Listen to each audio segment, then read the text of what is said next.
Pacing for an ultramarathon.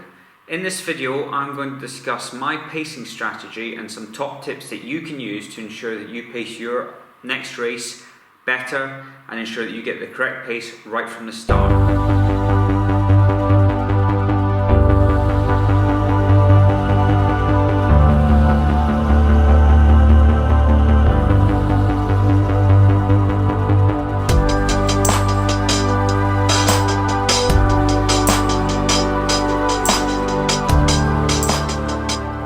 Pacing, I obviously don't mean walking back and forward, pacing up and down, trying to kill time during taper week, although you might be doing some of that, but try and stay off your legs. It's about ensuring that you have the correct strategy in place so that you don't go off too fast in your ultramarathon. Now, there's a number of different elements to consider when you're coming up with your pacing strategy, such as the course itself, your relative strengths, uphill, downhill and flat, and also looking at past results and making use of them to try and ensure that you get the most appropriate pacing strategy for you. And this will be a real benefit when it comes to working out the rest of your plans. What time will you likely be arriving at aid stations so you can work on your nutrition plans. All those other elements will come into play if you get the correct pacing strategy. Pacing is also really important. It's been shown, for example, in some research that in a 56-kilometre ultramarathon that the people who are more likely to suffer with muscle cramps went off faster in the first 28 kilometres, so the first half of the race, than those who didn't. They may have had the same finish time, but if they ran the first half faster, then the chance of cramp occurring was higher. So ensuring that you don't go off too fast and you're not blowing up or increasing your chances of cramping, it comes down to a number of key benefits for appropriate pacing. So first off, it's about knowing the course. If you're running a road marathon, half marathon, you can hit out your mile splits, your kilometre splits, you've got a target time and you know what speed you need to run. And unless it's particularly hilly, it's quite easy to work on a pacing strategy for those. When it comes to ultramarathons and those off-road in the mountains, and I'm going to use UTMB as an example here, you can have massive differences in the times to cover, say, the same 10 kilometre, 6 mile distance if it's uphill, downhill, depending on the underfoot conditions. And that's where understanding the route that you're running is a real benefit. If you've got the opportunity to actually go and do a recce off the course, if it's a long course over multiple days, that'll give you a great understanding of the harder sections, the easier sections, and also what kind of pace you can hope to maintain, and you can use that to help with your pacing strategy going forward. However, that's a luxury that most of us don't have for most of the races that we do. So therefore, what's the best thing that you can do? Well, once you've understood the course, the next thing to consider are your relative strengths and weaknesses.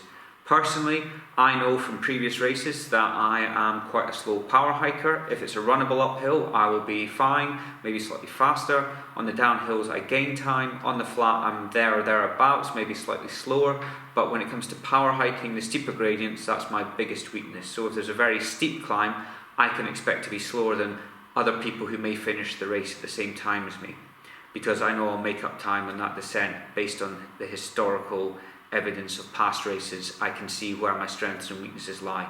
So first off, if you know that, great. The key thing though for me is looking at past results, and this is where it comes down to looking online to find out whether they've got splits by aid station, or you may have to do some Strava stalking of previous runners that have done that race. So my approach to pacing, and as I mentioned, I'll use UTMB as an example here, is to look at previous race times and get an understanding of the splits between each aid station. So if I have a target time, and I always have multiple goals for ultramarathons, the first one is always to finish, because so many things can go wrong, especially on longer races. Then I'll have my B goal and then my A goal. And the A goal is if everything was to go perfectly.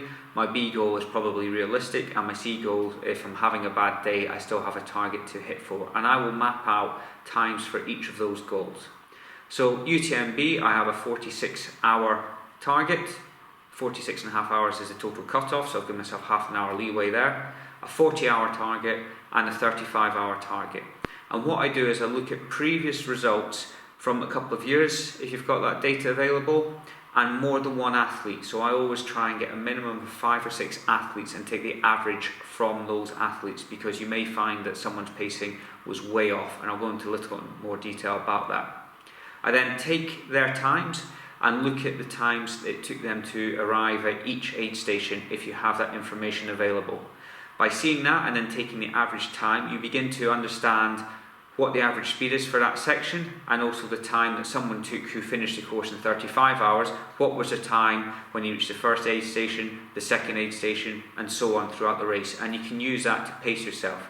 Therefore, you know if you hit that first aid station and your target time is 35 hours for your race, and you hit that first aid station 20 minutes, half an hour quicker, then chances are you've gone off too hard and you've learned early enough to hopefully be able to reel it back a little bit and take a little bit more time on the next climb, on the next descent, and slow things down a little so you don't go off too hard. As I mentioned, I always use an average rather than just one individual. Looking at the data on the screen now, you can see there's quite a wide variety even in this sample, and if you were to follow that later on in the race, it can be over an hour and a half split at some aid stations. So if you just had that one individual and you're an hour behind them, you may be slightly demoralised, but it turns out that they slowed down massively in the race. If the data to this level of detail isn't available, then you can go on Strava and find previous results, look at the results that have been listed, find individuals that way, and then you can start looking at their runs and working out how long it took them. And again, it would be a case of trying to find a number of different people who all finished in this sort of time target that you're working for and taking that average time. And by doing that, you can put it into a spreadsheet and calculate your splits. I always then take that with me whilst I'm on the run. If you try and memorise it, it's so funny the number of times where you completely misremember the information, and often you'll think to yourself that you are way behind schedule where actually you may be bang on or slightly ahead. So I always have it printed off, easy to read, especially for the key aid stations. The longer the race, then I may not have every aid station because it gets more difficult, but I'll have the first one, always have the first one, and then I'll also have some of the key ones so that I know. Also with that, by knowing my strengths for the cut-offs or the aid stations, the timing splits which are at the high points, I'll be quite happy if I'm a few minutes behind that, because I know the chances are I'll make that up on the descent into the next one. Likewise, if I get into the bottoms ever so slightly ahead of schedule, I'm not going to worry too much about that, because chances are I'll actually lose a few minutes on that next climb. So by utilising your knowledge of your strengths and weaknesses in relation to other runners and that historical data, it can give you a real insight into a suitable pacing strategy for people who have done that race. Now, obviously, things like weather conditions can impact the speed that you're going to be going, and you have to appreciate that. If you're going to be utilising data from only 1 year, it's good to understand what the weather conditions were on that year, and also be very aware of any changes to the course, because obviously that can have quite a dramatic impact on your pacing.